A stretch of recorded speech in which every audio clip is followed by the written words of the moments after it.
प्यारे साथ संगत जी, प्रेम से कहना धन निरंकार जी। साथ संगत जी, स्वागत है आपका अपने ही चैनल पर। दासी हाजिर है आपकी सेवा में एक और नई साखी लेकर। तो चलिए आज की साखी सुनते हैं। साथ संगत जी, एक धर्मगुरु थे। उनके प्रवचन से प्रभावित होकर एक युवक ने उनको अपना गुरु बना लिया था। युवक रोज गुरुजी के आश्रम आता, उनकी सेवा करता। गुरुजी जहाँ भी कहीं प्रवचन करने जाते, युवक को भी साथ ही ले जाते।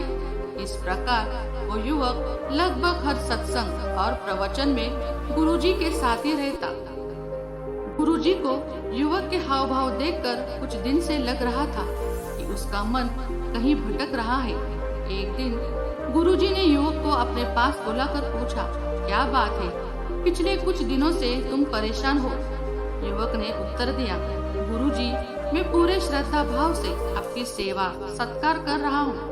आपके प्रवचन में बताई गई बातें भी पूरे ध्यान से सुनता हूँ, लेकिन मैं आपका शिष्य इसलिए बना था क्योंकि मैं ये जानना चाहता था कि क्या ईश्वर को प्राप्त करना संभव है। परंतु इतने दिनों तक आपकी संगत में रहने पर भी मुझे इस प्रश्न का उत्तर प्राप्त नहीं हुआ। अंत मेरा मन थोड़ा अशांत है। शिष्य की बात सुनकर गुरुजी मुस्कुराने लगे। उन्होंने कहा कि पुत्र, इतनी भी क्या जल्दी है, कुछ दिन और ईश्वर के चरणों में बिताओ, फिर मैं तुम्हें ईश्वर प्राप्ति का मार्ग बताऊंगा। कुछ दिन और बीते तो फिर से शिष्य को गुरुजी ने अपने समक्ष पाया। गुरुजी ने पूछा, तुम सचमुच ईश्वर का साक्षात्कार करना चाहते हो? युवक ने उत्साहित होकर कहा, जी गुरुजी। गुरुजी ने कहा, ठीक है, आज मैं तुम्हें ईश्वर प्राप्ति का मार्ग बतलाता हूँ, चलो मेरे साथ। गुरुजी अपने शिष्य को लेकर नदी की ओर चल पड़े। नदी किनारे पहुँचने पर गुरुजी ने अपने शिष्य को गर्दन से पकड़कर उसका मुंह नदी में डुबा दिया।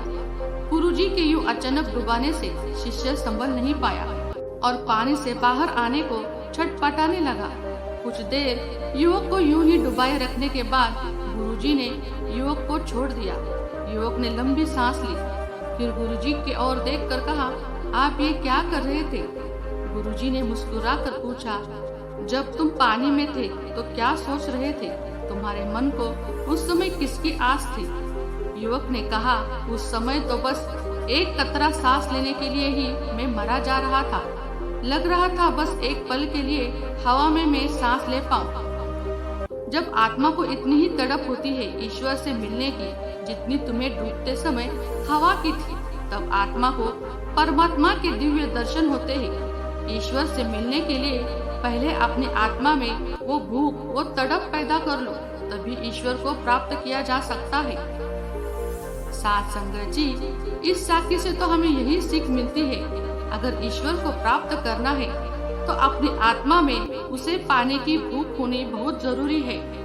साथ संगत जी, उम्मीद करती हूँ ये साखी आपको जरूर पसंद आई होगी।